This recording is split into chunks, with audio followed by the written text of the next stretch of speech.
Hello बच्चों, ज्ञान का लाभ ऑनलाइन क्लासेज में आपका स्वागत है। आए बच्चों, हम दशमलव वाले जोड़ घटाए गुणा भाग सीखेंगे। तो सबसे पहले हमें पॉइंट के बारे में समझना होगा। तो बच्चों, पॉइंट से पहले जो संख्या होती है वे होती है रुपए।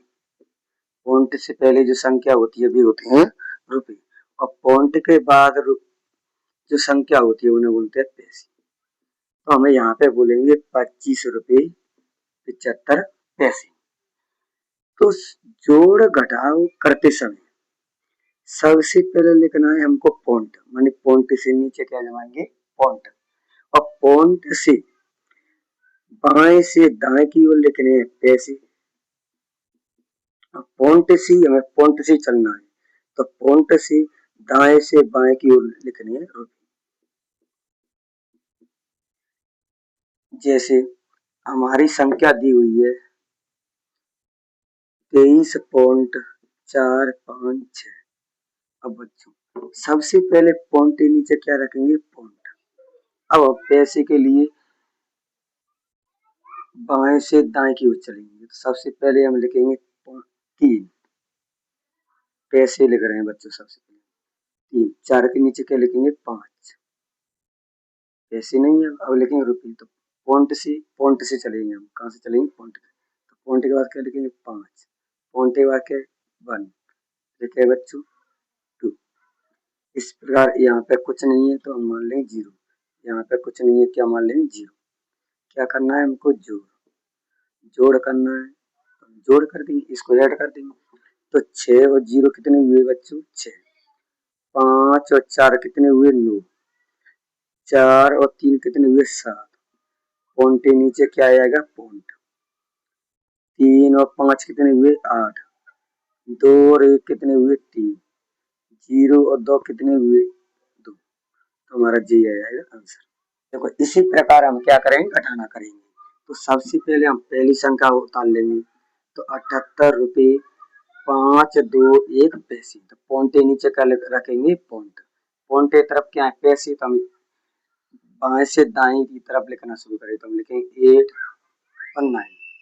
पॉइंट इस तरफ क्या है 5, तो हम पॉइंट के इस तरफ लिखेंगे 5। कुछ नहीं है तो क्या मान लेंगे 0। हमें क्या करना है घटाना, तो हम घटाने चल रहे हैं। घटा करो, 1 में से 0 है कितने बचे 1, 2 में से 9 चले जाएंगे नहीं जाएंगे, इस पैसे उधार ले लेंगे। तो यहाँ के बचे 4, तो 1 उधार ले लेंगे तो जेके हो जाएंगे 12। तो 12 में से 9 गए तो क्या बचे 3, 4 में से 8 चले जाएंगे नहीं जाएंगे, इस पैसे 1 उधार ले लेंगे। तो यहाँ पे क्या हुआ 14, 14 में से 8 गए क्या बची 6। पॉइंट के नीचे क्या लगाएंगे पॉइंट, तो ये उधार लिए तो क्या बचे यहाँ पे 7। तो 7 में से 5 गए तो क्या बचे 2, 7 में से 0 जाएंगे क्या बचेंगे 7। तो हमारा जी क्या आ जाएगा आंसर। अब हम करेंगे गुणा। तो सबसे पहले इसमें गुणा करेंगे, तो 8 का पारा कितने बार पढ़ाएंगे 3 बार। तो 8 एक 8, 8 में से 38 24। क्या जीरो है इसमें 1 2, तो हम 0 रख देंगे 1 2। के संख्या के बाद पॉइंट के बाद अंक देंगे 1 और पॉइंट के बाद के अंक 2, तो हम इधर से दे देंगे 1 2, 2 संख्या के बाद क्या लगाएंगे पॉइंट। जी हमारा क्या आ जाएगा आंसर। ठीक है, इसी प्रकार ऐसे करेंगे। तो 4 का पारा 3 बार पढ़ा 36 12, और 12 का पारा के बार पढ़ाना है 12 बार। तो 12 का पारा 12 बार पढ़ाएंगे क्या आएंगे 1 से 44। इसमें क्या 0 है 1 2, तो 2 0 देंगे 1 2। पॉइंट के बाद के अंक 1 2 3, तो पॉइंट के बाद के अंक लगाएंगे 1 2 3 अंक बाद क्या लगाएंगे पॉइंट। तो हमारा जी क्या आएगा आंसर। इसको देखो, भाग इंपोर्टेंट है बच्चों, भाग को अच्छी तरह देखो। तो भाग में क्या पॉइंट के बाद यहाँ पे क्या अंक है, पॉइंट के बाद 2 अंक है, पॉइंट के बाद क्या अंक है 2, और नीचे पॉइंट के बाद क्या अंक है 3। तो पॉइंट के बाद हम अंकों को क्या करेंगे बराबर, अंकों को बराबर करेंगे। तो यहाँ पे 3 अंक है, ऊपर 2 अंक है, तो हम यहाँ पे 0 बढ़ा लेंगे। तो पॉइंट के बाद 3 अंक, 3 अंक हो गए, तो पॉइंट से पॉइंट कट जाएगा।